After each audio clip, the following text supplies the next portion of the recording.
será que vem novidade essa semana por aí? Será que acontece algumas prisões que o Brasil inteiro está clamando para que aconteça? Primeiro, novidade tem praticamente todo dia nessa última semana. A novidade que você pergunta, eu acho que não dá para ninguém responder, porque eu sei que você vai concordar, nós não podemos fazer com os nossos adversários aquilo que fizeram, por exemplo, com Lula, sem prova prender. Pois bem. Agora, o que ocorre nesse sentido? Bom, a quebra de sigilo do Bolsonaro e da mulher dele, da Michelle. A quebra de sigilo do Mauro Cid, do pai dele e de outros. A prisão do ex-comandante da PM do Distrito Federal, ou seja, as prisões começaram. Então, nessa altura, eu acho que a resposta objetiva, quando e se vai acontecer, a prisão, eu diria, o coração nosso pende para um lado, mas o cérebro tem que manter, eu diria, a regularidade desses processos. Nós não queremos um judiciário que atropele, como nós não queremos um Ministério Público que acuse sem provas, como nós não queremos uma polícia que atira primeiro e arruma a explicação mais furada depois e por aí vai. Essa, lamentavelmente, é parte da realidade das instituições brasileiras. Então, o noticiário diz o seguinte, as Forças Armadas, né, estão apreensivas com o que está acontecendo, sendo que o Mauro Cid, pai, dizia que o filho é um preso político. Bom, o que ocorre? Primeiro, cada vez mais tem mais evidências e provas contra o Mauro Cid, a ponto de que a Polícia Federal, mais ou menos, deu o seguinte recado: nós não queremos delação premiada do Mauro Cid, nós temos prova de tudo. Bom, aí vem a mudança do advogado do Mauro Cid. O advogado inicial saiu da causa, digamos assim. Aí vem outro advogado, que primeiro dá uma declaração dizendo que o Mauro Cid ele só cumpria ordens. Aqui o Bolsonaro vestiu a carapuça até o talo, porque o Bolsonaro vai e responde. Não, ele tinha autonomia.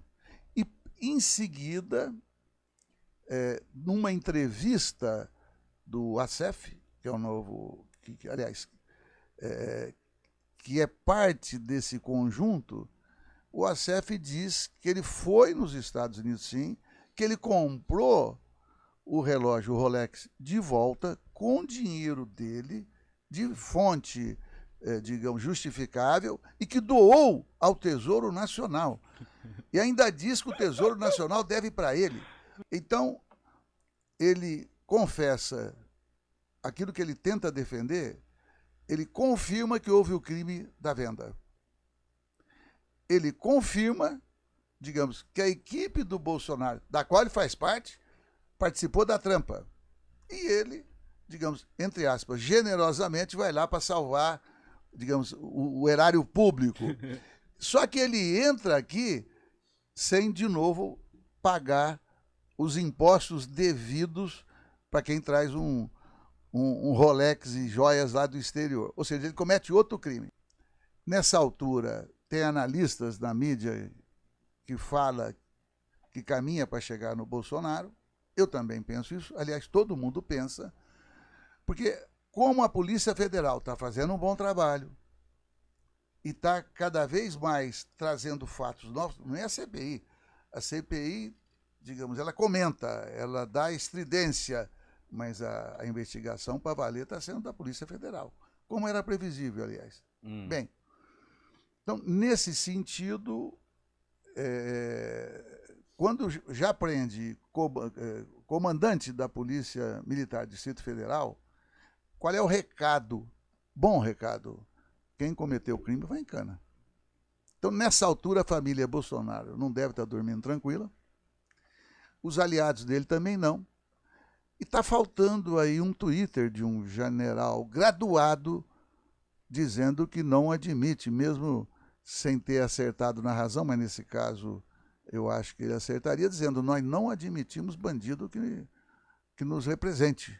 Folha hoje, voltando nesse assunto da questão das Forças Armadas, aí publicou que, segundo o que tem corrido pelos bastidores, que o Cid vai pro barro, que é uma gíria que eles usam para quando a pessoa vai sofrer uma punição severa, né? O que tem se comentado ali nos bastidores das Forças Armadas é que ele pode ser expulso e até perder as patentes. Caso isso se confirme, principalmente se ele for condenado, né? Você acha que isso é uma atitude do Exército de dar uma resposta para a sociedade, para se posicionar e mostrar que o Exército não está tomando partido de A ou B e está... Eles não têm alternativa. Ou fazem isso, porque vamos deixar claro, você tem que dar o direito de defesa.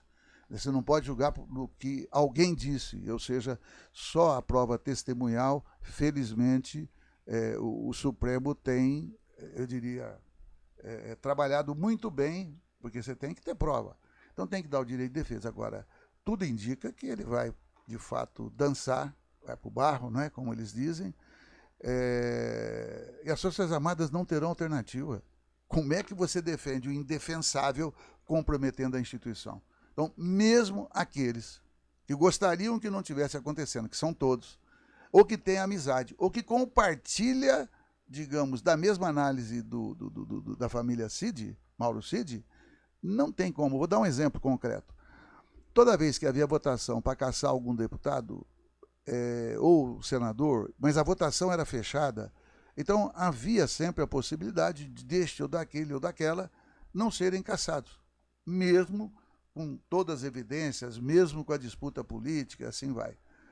Quando passou a haver a votação pública em aberto, ninguém mais escapou em plenário de uma cassação. Porque o raciocínio é simples. Se ele proteger aquele que merece ser cassado, ou que a população interpreta que merece ser cassado, ele tira aquele do banco dos réus e se coloca. Porque a população vai julgar aquele que não votou pela cassação. É por isso que eu digo, as Forças Armadas não terão alternativa, senão elas serão julgadas por inteiro. Nós precisamos acabar com essa história de que Ministério Público, juiz, Forças Armadas, quando comete crime, mantenha o seu salário. Dizem que é para proteger a família, mas não pensa na família dos pobres. O cara vai em cana, se o governo, qualquer governo, dá um auxílio, ainda acha ruim, né, que você está protegendo bandido. E eles falam tanto em bandido, então eles estão com coragem agora de defender que bandido bom é bandido morto?